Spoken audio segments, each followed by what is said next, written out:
Chapter 1 Prologue. There's something to be said about the stars. They follow him no matter where he goes, unwavering conduits of attention to make sure Shadow always knows and never forgets. Not that he needs the reminder. It's been decades since his past happened, and years since he caught a hold of the loose strands of his memory. Even during the brief time period where he was lost in his own story, he always had a feeling that the stars were familiar to him. Now that he remembers, he knows them to be the first things he ever saw when he opened his eyes to the world. That is, if he didn't count the lucid green of his stasis chamber's walls and the view of his own hands clawing at them, barely aware yet. However he looked at it, stars still lit most of his earliest memories. He remembers seeing their gentle glare through the large, immaculate windows of the Ark. He didn't even register them at first, his virgin eyes not being able to tell them apart from the light's reflection on the glass. The Ark was rarely dark. Night and day didn't exist, not really. It was always the same overhead lights that lit their wake periods, but those stayed on when he and Maria had to go to sleep.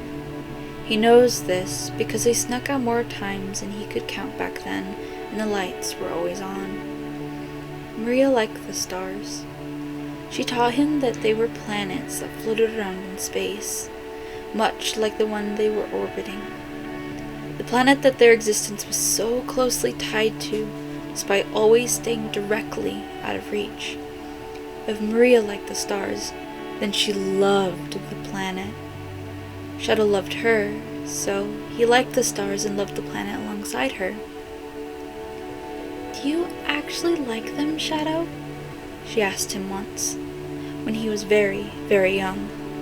"You seemed to not want to look at them very much." He stubbornly nodded then, assuring her that he did indeed like the stars and loved the planet.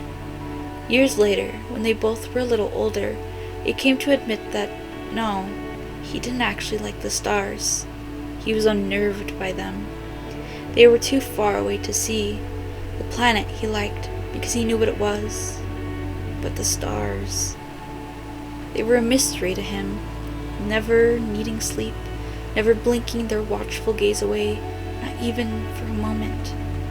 Their eternity unnerved Shadow because it reminded him of his own, and that always reminded him of Maria.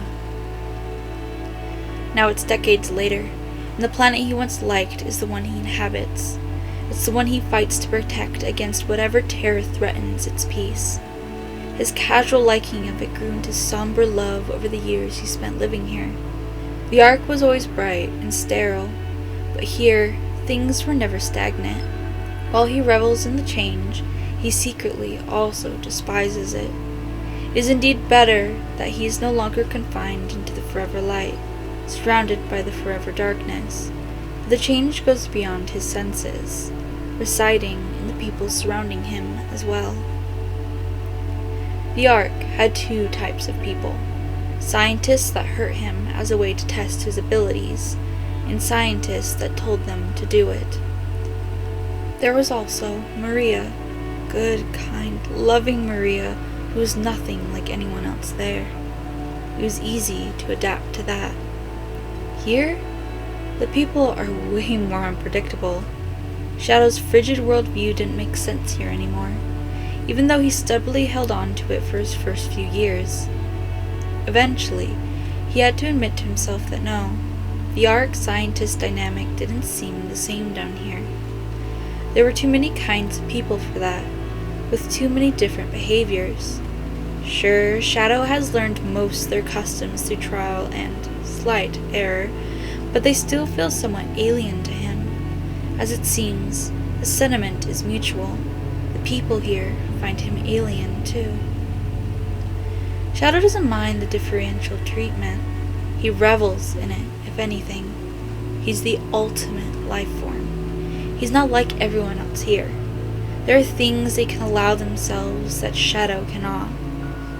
He has a title to live up to, expectations that had been ingrained into his skin over and over again until he could recite them while on rest. Those don't allow for any type of dependency, as it is a sign of weakness. The title he's cursed with may be a heavy one, but is sweet in its own way. There's no one on this planet, be it ally or enemy, who can keep up with his abilities. There are some who claim that they do, falsely, and there are the few, very few, who actually come close. Then, there's a single one who not only comes close, but actually matches up perfectly. Sonic the Hedgehog, the hero of this planet. Their history intertwines in ways Shadow wasn't ready for in the beginning. Had he known what the blue hedgehog meant for him, he would likely have stayed far, far away from him. Not that he didn't try to. After all, despite the blue blur's stubborn draw, Shadow still steered clear from the boy for the first half of the decade. They were both boys then, fighting things far greater than themselves. Side by side, they grew up during the fight and the years, securing the peace of this world against the enemy. Peace that suddenly stayed sickly and frail, even with their best efforts. The two of them, despite their perceived similarities, were on opposite teams more often than not. Sonic worked better with the Resistance, aided by his countless loyal friends who were tired of Eggman's periodical terror he tenaciously never gave up on. Shadow, together with Team Dark, worked for Gun. It was less personal, which meant less involvement for the rotting remains of Shadow's past. He preferred to work like this. He preferred to just be a weapon instead of a friend. He didn't have friends for the longest time. It's debatable whether he has any now. With him moving into a shared home with Team Dark, he's grown to trust them through the years, as slow as he was to open up to the idea. As it stands, he now trusts them enough to share life with them, in sorts. Sonic sneezes and Shadow's eyes pop open. He looks to his right and sees the tired hedgehog staring up at the sky. His green eyes are full of stars. Maybe he, too, is lost in the memory at that moment. Shadow, rather uncharacteristically, longs to ask about it sometimes. There's something in him that blossomed in the last year or so, a feeling of sorts that made him want more. Before Sonic has managed to flow through the cracks in Shadow's cold defenses, it was easy to stay disinterested, to see people as just that, people. A duty of sorts that came with his promise to Maria. With Sonic, the disinterest was as good as gone from the get-go. One cannot be neutral about Sonic. Not if they know him. Shadow knows this because he's tried hard to convince himself that the blue hedgehog didn't get a rise out of him whenever they met. It's been a few years since he's realized the falseness of that statement, and months since he decided to do something about it. Do what exactly, he still hasn't figured out. Shadow doesn't know what it is he can want from Sonic. Is it a look of understanding, even when they're on different sides? A bloody smile amidst a fight that loosened into a duel during the years. The weight of his hand in his own. Sonic has removed one of his arms from under his head mere minutes ago, maybe even earlier than that. His gloved hand, loose and relaxed, has been laying between their bodies in the grass ever since.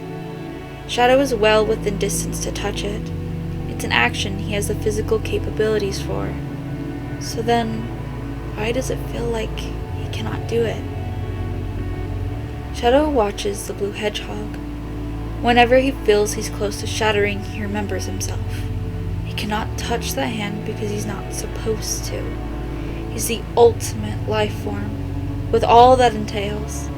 There's nothing he should need. Not love, not touch, not care.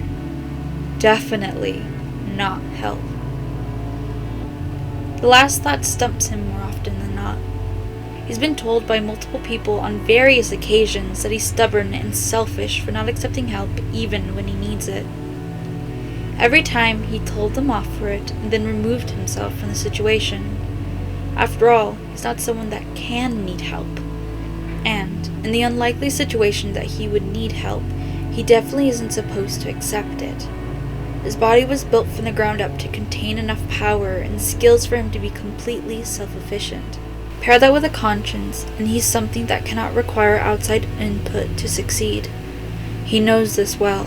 His personal hymn he lives by day to day. Sometimes he looks at Sonic during a duel and wonders whether the sheer unhinged glee in his expression is something Shadow could eventually hold in his hands, or whether it will forever remain just out of touch. Shadow must be preying on his own downfall, because as the years passed, his resolve to not want has weakened greatly. It's gotten to a point where he'll lie under the starlight canvas of the night sky with Sonic after a fight between just the two of them, and watch the starlight from the reflection of emerald eyes. They're so close on nights like these. Sonic's hand is right there, and yet he still feels out of reach. Maybe he's not meant to touch. It's the newest excuse he thought of in hopes that he could prolong the game a little more. A careful ruse to enjoy the bittersweet torture of seeing the days pass them by, while he pretends he doesn't seek azure blue whenever he's restless.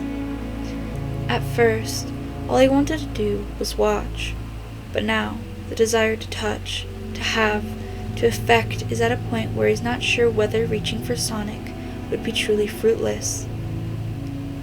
He wonders that especially when Sonic's eyes light up upon seeing him. When he corners Shadow, when he invades his space and he touches and takes and then excuses it by calling it a fight. Shadow truly wonders then, if only he was brave enough to reach out, what would his grip find? Loose stars or a battle-worn body? Standing up, he glances at Sonic again, whose eyes have now met his own. There's something heavy in the eye contact, something Shadow doesn't dare name. Neither of them say anything, and yet Sonic's eyes move away from him again, like they did. Shadow warps away, hiding from the stars once more.